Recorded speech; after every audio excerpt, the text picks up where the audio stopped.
Welcome back to Football Daily, where today we're talking about Mauricio Pochettino. We're talking about the return of Poch, not to Tottenham, but to Chelsea.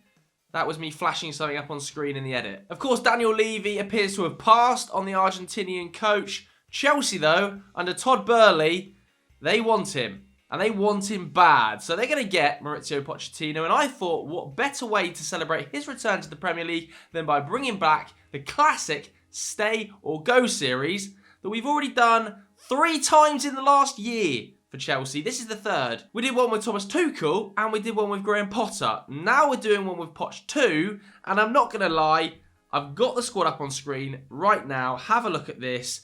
There's 44 players to get through. I'm not joking. There's 44 players, including returning loans and new signings like Christopher Nkunku, to put into 4 categories. It's easily the most I've ever done. I don't know what's going on. 44. 44 players Poch is going to have to deal with. You can have 4 11-a-side games going on at once. This is a joke. Now, I look back at the one I did with Graham Potter when he took charge, and I've kind of adapted and changed some of my thoughts when I did that episode. So if you've watched that episode already, bear with me because there is quite a lot of change and there's some new names to go through as well for Pochettino. Let's start off in the goalkeeping department. I am going to be quite quick with a few of these. I'm going to be quite brutal. Eduard Mendy, I think it's time to sell. I don't think he's good enough. I think Kepa has proven this season he is the better goalkeeper. His post-shot expected goals numbers are superb, but I still feel like he's a backup. I think in the summer, Chelsea should go and sign a goalkeeper. Bettinelli's just signed his new contract, so I'm going to keep Bettinelli, and then I'm going to be loaning out Gabriel Slolina. Okay, that brings us to the right-back position. 3 names available here, really. I mean, Reece James, obviously going straight in the keep column. I think he is Chelsea's most important player. Probably their best player. Unfortunately, he's out until the end of the season now with that hamstring problem. It is slightly worrying. He is starting to get quite a few injuries already. But they do have Malo Gusto arriving, don't they? A player that I wasn't able to analyse previously on the Stay or Go under Graham Potter. He's going to come in and I think he will offer a totally different perspective from that right-back slot. And the one thing you can say, under Mauricio Pochettino, he always improves the fullbacks. Look at his time at Tottenham. Even at PSG, what he was able to do there. I think back to the likes of Walker, Trippier. I mean, the output he was getting out of Danny Rose, Ben Davis, Reece James and Ben Chilwell are in for a field day. And players like Malo Gusto, young players that he can adapt and change, are going to really benefit from a coach like Pochettino, I think. I'm actually quite positive about the Pochettino appointment. I think Azpilicueta, who isn't out of contract, I would sell, even if it's for a nominal fee. I think you don't need 3 right-backs on the books when you've got a 44-man squad. I am going to have to be fairly brutal, and so are Chelsea this summer. In the left-back slot, like I said, Ben Chilwell, probably the starter under Poch, I think, just because of his attacking endeavours. Then you've got Marco Correa as a backup. Those two can come in and out, like we saw with Danny Rose and Ben Davis when they were at Tottenham. And then you've got Ian Maatsen, who's had a fantastic season. I think another loan. I don't think there's any benefit to being the third-choice left-back at Chelsea. I would loan him back out. Maybe he goes back to Burnley. Under Vincent Kompany. First season in the Premier League. And see how he does. We're moving into the centre-backs now. And we've got 1, 2, 3, 4, 5, 6, 7, 8 centre-backs on the books. Now, I think it's really important that Chelsea, shift to how Pochettino wants to play his football. And we've seen throughout Pochettino's reigns at Southampton, at Tottenham, at PSG, he operates with a back 4. Very, very clear brand of football. A 4-2-3-1, a 4-3-3. Very high pressing, extremely high energy. If you look at the biggest amounts of distance covered in Premier League history, 5 of the top 7 teams in that most distance covered list are Mauricio Pochettino teams. I think 2 of them are Southampton and 3 of them are Tottenham Hotspur. He gets them to work extremely hard, but in a back 4. So I think there's going to have to be some culling done here.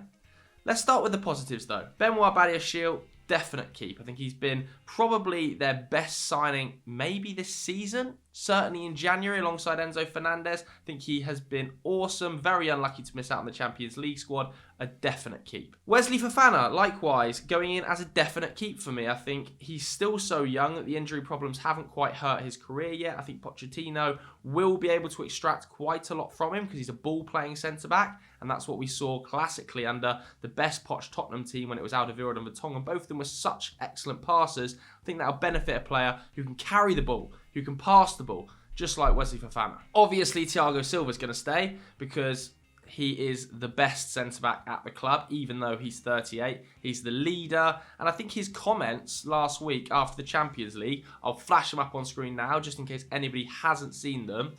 They're totally true. They are complete honesty from a total professional in Thiago Silva. And I think, you know what, the ownership and the management probably respect him for coming out and saying this. He's going to be kept, and absolutely rightly so. That brings us to some potential sales here because Chelsea are going to have to raise some capital. They are. And I think Trevor Chalobah is an option there. I think there will be clubs in the Premier League, similarly to when Mark Guehi went to Crystal Palace. They'll be very interested in Trevor Chalobah, who simply hasn't got enough minutes under his belt this season. And I don't see him being able to get enough minutes now that Wesley Fofana is back fully fit. Thiago Silva's there. On that right-hand side, he probably is the third choice right-hand sided centre-back. I think this is a potential 15, 20 million pounds, easy money, pure profit because he's come from the academy. I would sell. Likewise, I would sell Kalidou Koulibaly. I don't think this experiment has really worked, despite the fact he is, I think, fourth most minutes in the entire Chelsea squad in the Premier League this season, which surprised me, but there's been a lot of injuries. I don't think he particularly fits into a Pochettino back four system. I think, again, teams in Italy might be willing to play for Kalidou Koulibaly, so I would be looking to shift him on. Malang Sarr obviously has the clause at Monaco. I think it's between 10 and 12 million euros. I don't know whether they're going to trigger it, but I think that was part of the reason the Badia Shield deal happened. Chelsea fans, correct me if I'm wrong there, but Malang Sarr, for me, isn't going to cut it at Chelsea. Another sell. Next up, we've got Ethan Ampadu. I think probably time to sell Ethan Ampadu. He was really highly rated when he came in, but he's suffered a little bit from not having a defined position. Is he a defensive midfielder? Is he a centre-back? I think that has hurt him. Also, the amount of turnover has hurt him. I think he's probably time to let him go. There's going to be championship clubs that are very interested. There's going to be clubs in Italy that are very interested. I would sell him, even for, 5-10 million euros. Again, you're making a profit there. That brings us on to Levi Colwill, who I would keep. I think he's had an outstanding season at Brighton. Do I think they're going to be able to keep him? I'm not too sure. I think he's going to want minutes. He's got an awful lot of minutes this season. Rightly so, because he's an outstanding footballer. De Zerbi loves him. Does he want to come back from ball-playing, fantastic football under De Zerbi to sit on the bench at Chelsea? I think it might be hard to convince him that he should do that. He might push for an exit. But if that gave you the four central defensive options, two of them left-footed, two of them right-footed, in Badia Shield and Levi Colwill on the left, Thiago Silva, Wesley Fofana on the right, I think that's a really solid four central defensive options. Yes, you could maybe argue you want a fifth in there. Could you keep Koulibaly if you can't sell him? Fine. But because there's 44 people in this squad, I'm really trying to be ruthless here. And I think these four are best suited to Pochettino's football. Let's head into the midfield where Enzo Fernandez is going to be an obvious keep. He's going to be a diamond under Pochettino in that deep line midfield role. I do think Poch might look to recruit alongside him. I think back to a lot of Poch's best teams, and often they've used a double pivot system. I think Enzo might be better when he's not the lone six, when he's not the deepest player, and he is given a bit of freedom to move up the pitch, as we saw with Argentina at the World Cup. That might suit him a little bit more. He's doing that job now for Chelsea deeper. I personally want to see him slightly higher at the pitch and then maybe bring in a number six. I know they've spent £600 million, but I think that option's there. Next up, we've got a tough one. N'Golo Kante. Yeah, I'd let him leave on a free. I would let him leave on a free. He is a fantastic player, but he's a fantastic player when he's fit, and he's just not fit enough.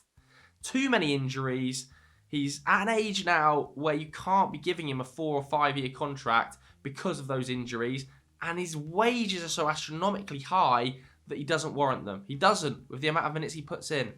If he was playing every minute of every game, of course you would give him a new contract, but it's just not the case. It's not the case. And Pochettino's systems require extreme levels of fitness. Everybody works their nuts off. And Kante will work his nuts off. He's one of the hardest working players in world football. But that comes at the cost of his body. And we've seen that over the last few seasons. So for me, I think it's time to move on. Bakayoko, before we come to Kovacic, an obvious sell. Let's not waste too much time on him. Dennis Zakaria, wouldn't renew that contract. Just don't think it's going to happen. Ruben Loftus-Cheek, for me, another obvious sell. I don't think we're ever going to see the best of Ruben Loftus-Cheek at Chelsea. And another player I think you might be able to get £5 to £10 million from a Premier League club. You know, will Crystal Palace take him? Is there a promoted side coming up that will be interested in him? I think there will be. Honestly, I would be looking to sell Ruben Loftus-Cheek this season. It just feels like he's gone on one too many seasons at Stamford Bridge. I'm running out of breath here, and the amount of midfielders is crazy because we've still got 1, 2, 3, 4, 5, 6, 7 to go. 7 more central midfielders. I've only kept 1 so far, though. I would be keeping Mateo Kovacic. I think I would rather keep Kovacic at the club and play him in that sort of Moussa Dembele style role that we saw Pochettino use so effectively at Tottenham Hotspur than allow him to leave for like 20 or 30 million to Manchester City. Obviously, we've seen the reports like this that there have been talks throughout this season. I would rather keep Kovacic at the club personally. This brings us on to the 2 biggest dilemmas in the squad for me. Mason Mount and Conor Gallagher. First and foremost, I'm addressing Conor Gallagher. I would sell him. I think there is a big fee to be had from Conor Gallagher from one of the Premier League clubs. We saw Everton interested in him and bidding £40 million in January. Now, do I rate him as a £40 million player right now? Probably not. Not scoring enough goals, not contributing enough in attacking areas. 2 goals this season. You want more from Conor Gallagher, like we saw in the first half of the season at Crystal Palace. And I just think he works better in broken field play. In a structured system, I'm not sure he's such a natural fit, especially when you've got 2 pivots. Maybe in the number 10 role he could work, but I don't know if he's creative enough. I think he's one of the players that is a very sellable asset. He will go on to big things. Borussia Dortmund reportedly interested in him this week. Again, I'm flashing it up. If you can get sort of figures like that, that's a no-brainer. Mason Mount, again, because his contract's up in 2024, if you got 70 million for him, or 60 million, I think he would be in my sell column. I just don't think that's going to happen. I'm not sure somebody's going to come and pay £70 million. And he is just such a Poch player, man. He's such a Poch number 10 who's going to work really hard and score goals as a second striker. We saw Dele Alli do it so effectively. We saw Christian Eriksen do it so effectively at Tottenham Hotspur. I think as a second striker attacking the box late, Mason Mount will score an awful lot of goals. He can also play slightly wider. I just think he's a better goal scorer than Conor Gallagher, and that will allow him to play as that second striker. I think Pochettino will want to keep Mount. I really do. And I think he will flourish under Pochettino, who is a fantastic coach at working with young players and moulding them into new positions and goal scorers. For me, Mason Mount, though he's had a poor season, 2 goals, 3 assists, he should be kept. That brings us on to Carney Chukwuemeka. I'm torn between loan and keep. I actually want to see him play under Poch. I don't think he's got nearly enough minutes this season. I think it's just 1 Premier League start. I wanted to see more, and I really hope Frank Lampard gives players like Carney more minutes across the second half of the season, because it's pointless giving players minutes that aren't going to be there next season or aren't the future of the club now. The season's a write-off. You may as well just give it to youngsters. I want to see Carney get more minutes, and I think Poch will love him. So I'm going to put him in the keep column. That leaves 4 central midfielders. And I think there's the option of signing another number 6. If another number 6 arrived, I would probably allow Carney to leave, even though that's not his most natural position. It will just eat up minutes naturally. I think there's definite options for Carney Chukwuemeka under Pochettino. He's the type of player that Pochettino will come in and just think, you're going to be my pet project. I'm putting him in the keep column. Andre Santos, I think that's probably going to be another loan, right, back to Brazil. Casadei, again, another loan. Lewis Hall could benefit from a loan, couldn't he? I think, again, Pochettino will want to have a look at these kind of players in pre-season. He's obviously not going to arrive till the end of the season, and he'll be able to judge players like Lewis Hall when he first arrives, because there's definite talent there. We saw, away at the Etihad, Lewis Hall was one of the best players on the pitch. So there's definitely talent there, and Pochettino might well come in and go, do you know what? I'm going young here. We're going young, we're going hungry, we're going to press like an absolute machine, and we're going to work our arse off, in which case he might end up keeping a player like Lewis Hall. But if not, get him a loan move. That leaves us with the forwards, and there's 14 of them. I think we should rattle off some of the obvious ones. I mean, Pulisic, sell. Get him back to Germany. Get him to another Premier League club. He needs a fresh start. Ziyech needs a fresh start awfully badly. Amari Hutchinson, still a little bit raw. I would loan him. David Datro Fofana as well. I think another player I would loan. I think that was a poor decision not to loan him in the January window anyway. He's come in, made no impact, sat on the bench when he could have been developing or continuing to develop at Mulder. They could have bought him in, loaned him back very easily. That was a mistake. And Pierre-Emerick Aubameyang, who is going to be sold. I don't think it's quite worked there. Surprised he hasn't got more minutes when they've needed a goal scorer so badly. They just haven't even given him a chance. That shocked me, but it's just not worked at Chelsea. Let's do a few of the obvious keeps for me, like Mykhailo Mudryk. He's definitely going to be in there. Could he be the Son role in this Chelsea side, bursting off the back of a striker, linking up with a forward? Very possibly. Noni Madueke, another player I would keep. A right wing option, super talented. I just think that the amount of wide players they've got at the club, they need to get better usage out of them. If we look at the wing options, I look at Noni Madueke on the right, I look at Mykhailo Mudryk on the left. Where is the rest of the quality? I know there's an abundance of players that want to play as a false nine. Havertz, João Felix. Raheem Sterling is an interesting one. I think he's had a poor season by his own standards, and he would openly admit that, but he's been poor as part of a team that's been poor. I don't think he's had a recognised position enough this season at Chelsea, and under Potter he certainly didn't, and Pochettino will sort that out. Whether it's off the right, whether it's off the left, he's going to play wide, and he will be effective. It looks like a great sell for Manchester City, you'd have to say, because £50 million, if I was to put him in the sell column, I'm getting nowhere near that back. Nowhere near that. So just for the sake of that, I think he probably has to be kept. Callum Hudson-Odoi, I think is time to part company with. For the best of both parties, I think he would improve even more if he was no longer connected to Chelsea, weirdly. I feel like he'd be able to go up without having that constant chat of, oh, is he going to go back to Chelsea? What's he doing away from Chelsea? I think it's time for him to move on. João Felix has been a disaster of a loan. A disaster. I know he's technically good, but they've paid €10 million for 2 goals. 2 Premier League goals, €10 million return. It's been an absolute dream scenario for Atletico Madrid. He signed a new contract. I do not see any world in which they make this one permanent. I don't see where he fits into the Pochettino system unless it's going to be as that second striker, in which case, obviously, they need to sign the number 9, but they've got Nkunku coming in to do that. They've already got Havertz at the club to do that. I think this has been one of the worst loan moves in Premier League history, honestly. I really do. It's a contender. Christopher Nkunku, he's obviously getting kept because he's not at the club yet. He can play wide, but I think he's probably going to be best utilised as a second striker. Maybe he could also play in that Dele Alli role, where Mason Mount, I was talking about earlier, could be effective. You know, undeniably good season again at Leipzig. I think 16 goals in all competitions for them.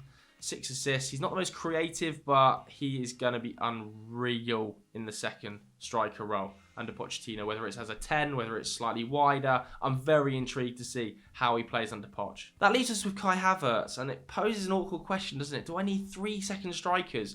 Because Nkunku's going to want to play as the second striker off of a number 9. So's Havertz. And then you've got Mount, who is a really sellable asset. Maybe Mount gets sold, you know. Who's the more sellable asset of Havertz and Mount? It's Mount. Even though he's only got 1 year on his contract, I think I'll move him down to the sell category. And then I'll have Havertz as the 2 second strikers, Nkunku and Havertz. It leaves you short in the midfield. You definitely have to sign a midfielder if you're Chelsea and you sell Mason Mount.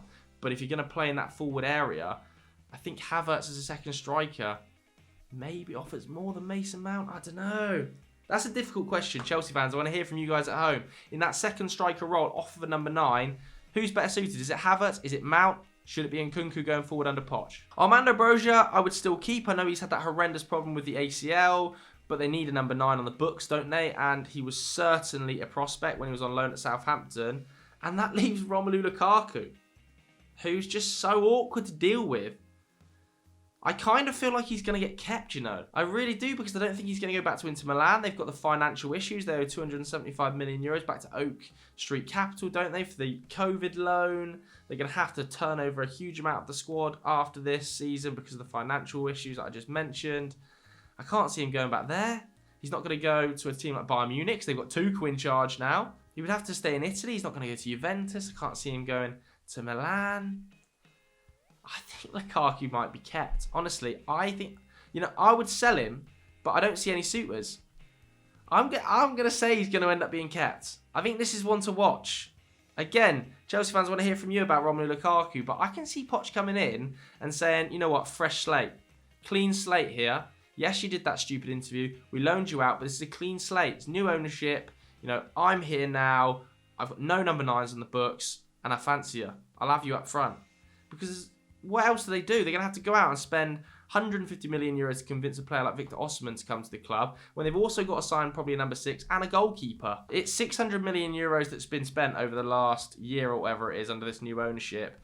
And the turnover still feels like it needs to be massive. It's a 44-man squad that we've whittled down to 1, 2, 3, 4, 5, 6, 7, 8, 16, 20. Plus, obviously, players going out on loan. I want to hear from you guys at home. Do you agree? Do you disagree? Romelu Lukaku's obviously an interesting one. He's shuttling in between these two here. I still can't decide myself whether or not they'll be able to find a suitor. I just don't think they will. Let me know what you think in the comments below. If you enjoyed this video, hit the like button, hit subscribe. Thanks very much for watching. We'll see you later.